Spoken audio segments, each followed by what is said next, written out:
شروع اللہ کا نام لے کر جو بڑا مہربان نہایت رحم والا ہے۔ جو چیزیں آسمانوں میں ہیں اور جو چیزیں زمین میں ہیں سب اللہ کی تسبیح کرتی ہیں، اور وہ غالب ہے، حکمت والا ہے۔ وہی تو ہے جس نے کفار اہل کتاب کو پہلی لشکر کشی پر ہی ان کے گھروں سے نکال دیا۔ مسلمانوں، تمہارے خیال میں بھی نہ تھا کہ وہ نکل جائیں گے، اور وہ لوگ یہ سمجھے ہوئے تھے کہ ان کے قلعے ان کو اللہ کے عذاب سے بچا لیں گے، مگر اللہ نے ان کو وہاں سے آ لیا جہاں سے ان کو گمان بھی نہ تھا، اور اس نے ان کے دلوں میں دہشت ڈال دی کہ اپنے گھروں کو خود اپنے ہاتھوں اور مومنوں کے ہاتھوں سے اجاڑنے لگے۔ تو اے بصیرت کی آنکھیں رکھنے والو، عبرت حاصل کرو۔ اور اگر اللہ نے ان کے بارے میں جلا وطن کرنا نہ لکھ رکھا ہوتا تو ان کو دنیا میں بھی عذاب دے دیتا، اور آخرت میں تو ان کے لیے آگ کا عذاب تیار ہے ہی۔ یہ اس لیے کہ انہوں نے اللہ اور اس کے رسول صلی اللہ علیہ وآلہ وسلم کی مخالفت کی، اور جو شخص اللہ کی مخالفت کرے تو اللہ اسے سخت عذاب دینے والا ہے۔ مومنوں، کھجور کے جو درخت تم نے کاٹ ڈالے یا ان کو ان کی جڑوں پر کھڑا رہنے دیا، سو یہ اللہ کے حکم سے تھا، اور اس سے مقصود یہ تھا کہ وہ نافرمانوں کو رسوا کرے۔ اور اے مسلمانوں، جو مال اللہ نے اپنے پیغمبر کو ان لوگوں سے جنگ کے بغیر دلوایا ہے، اس میں تمہارا کچھ حق نہیں، کیونکہ اس کے لیے نہ تم نے گھوڑے دوڑائے نہ اونٹ، لیکن اللہ اپنے پیغمبروں کو جن پر چاہتا ہے غالب کر دیتا ہے، اور اللہ ہر چیز پر قادر ہے۔ جو مال اللہ نے اپنے پیغمبر صلی اللہ علیہ وآلہ وسلم کو بستیوں والوں سے دلوایا ہے، وہ اللہ کے اور پیغمبر کے قرابت والوں کے اور یتیموں کے اور حاجت مندوں کے اور مسافروں کے لیے ہے، تاکہ جو لوگ تم میں دولت مند ہیں انہی کے ہاتھوں میں نہ گردش کرتا رہے، اور جو چیز تم کو پیغمبر صلی اللہ علیہ وآلہ وسلم دیں وہ لے لو، اور جس سے منع کرے اس سے باز رہو، اور اللہ سے ڈرتے رہو، بے شک اللہ سخت عذاب دینے والا ہے۔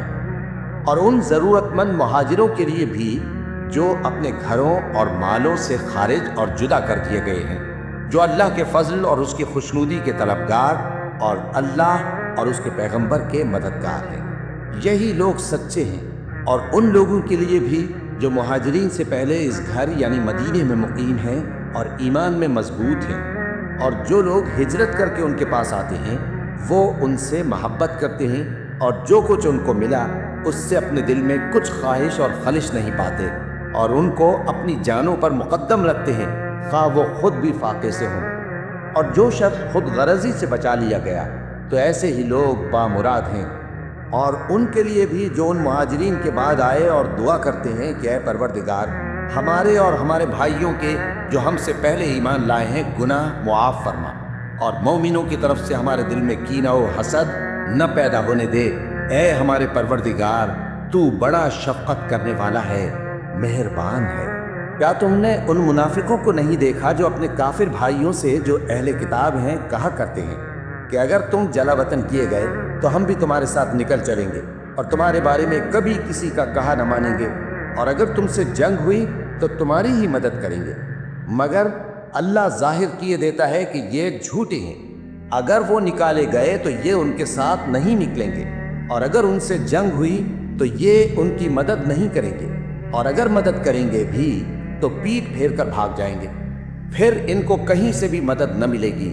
مسلمانوں، تمہاری ہیبت ان لوگوں کے دلوں میں اللہ سے بھی بڑھ کر ہے، یہ اس لیے کہ یہ سمجھ نہیں رکھتے۔ یہ سب جمع ہو کر بھی تم سے نہیں لڑ سکیں گے، مگر بستیوں کے قلعوں میں پناہ لے کر یا دیواروں کی اوٹ سے۔ ان کے آپس میں بھی بڑی لڑائی رہتی ہے، تم خیال کرتے ہو کہ یہ اکٹھے ہیں، حالانکہ ان کے دل پھٹے ہوئے ہیں۔ یہ اس لیے کہ یہ بے عقل لوگ ہیں۔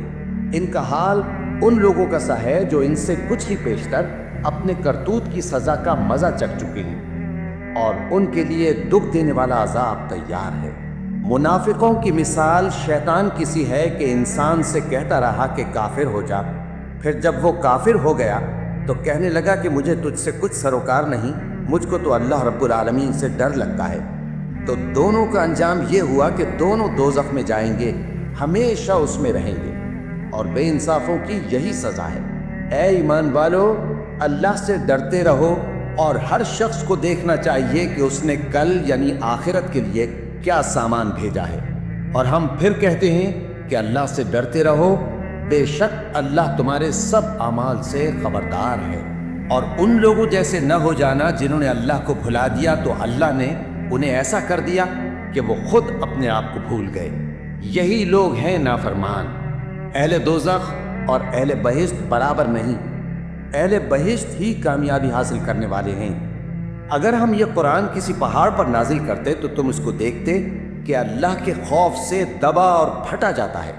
اور یہ مثالیں ہم لوگوں کے لیے بیان کرتے ہیں تاکہ وہ غور کریں۔ وہی اللہ ہے جس کے سوا کوئی معبود نہیں، پوشیدہ اور ظاہر کا جاننے والا، وہ بڑا مہربان ہے، نہایت رحم والا ہے۔ وہی اللہ ہے جس کے سوا کوئی عبادت کے لائق نہیں، بادشاہ حقیقی، ہر عیب سے پاک، سلامتی دینے والا، امن دینے والا، نگہبان، غالب، زبردست، بڑائی والا۔ اللہ مشرکوں کے شرک سے پاک ہے۔ وہی اللہ تمام مخلوقات کا خالق، ایجاد و اختراع کرنے والا، صورتیں بنانے والا، اس کے سب اچھے سے اچھے نام ہیں۔ جتنی چیزیں آسمانوں اور زمین میں ہیں سب اس کی تسبیح کرتی رہتی ہیں، اور وہ غالب ہے، حکمت والا ہے۔